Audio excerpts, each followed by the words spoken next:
ధర్మశాస్త్రం ధర్మశాస్త్రం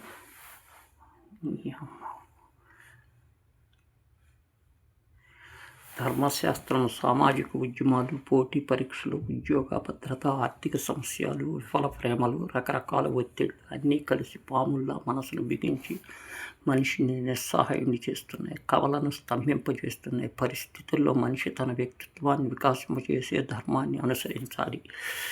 ప్రతి మనిషిలోనూ ఒక గరుడును నిద్రిస్తున్నాడు. అతన్ని మేల్కొల్పగలిపితే ఏ ఆపద్ధర్మం బంధనము నిలవదు. ధర్మం ఛేదించలేని శక్తి లేని రామాయణ భారతాలు పెరుగుతున్నాయి. రావణ యుద్ధం కేవలం బాణాలు ఖడ్గాల సంగ్రామం కాదు, ధర్మము అధర్మం మధ్య సంఘర్షణ.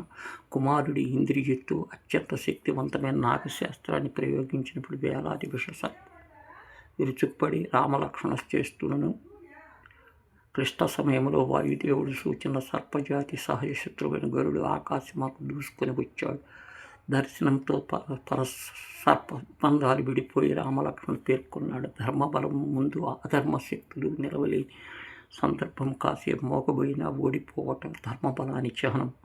యుద్ధంలో ద్రోణాచార్యుడు మరణానంతరం అశ్వత్థామ కోపంతో నారాయణ శాస్త్ర మంత్రోచ్చరణతో ప్రయోగించాడు. అస్త్రం నుంచి వేలాది అగ్నిజ్వాలలు బాణల పాండవ పక్షంపై పొడవసాగాయి. శాస్త్రం స్వభావం కలిగిన కృష్ణుడు అస్త్రం ముందు ఆయుధాలు ఎత్తుతూ నమస్కరించండి, వినమ్రత రక్షణ అన్నాడు. పాండవులు తమ ఆయుధాలను భూమిపై ఉంచి తలచి నమస్కారం చేశాడు. విధేయతకు తలొగ్గిన చీకారసూత్రము వారిని తాకలేదు. విధేయత చూపని భీముడిపైన నారాయణాస్త్రము గర్జిస్తుండగా భీమా నమస్కరించి లేదంటే నాశనమవుతామని శ్రీకృష్ణుడు హెచ్చరించగా భీముడి వినయంతో తల ఉంచాడు.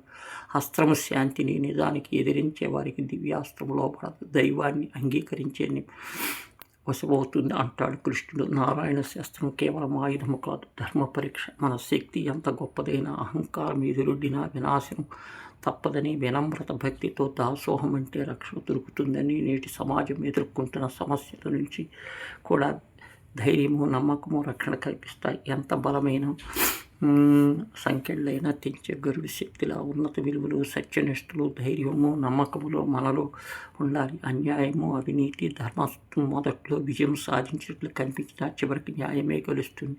ధర్మనిష్టను బోధిస్తున్న పురాణ కథలన్నీ ఇదే విషయాన్ని నిరూపిస్తాయి. జీవితంలో నాగశాస్త్రాలు లాంటి పరీక్షలు వస్తాయి.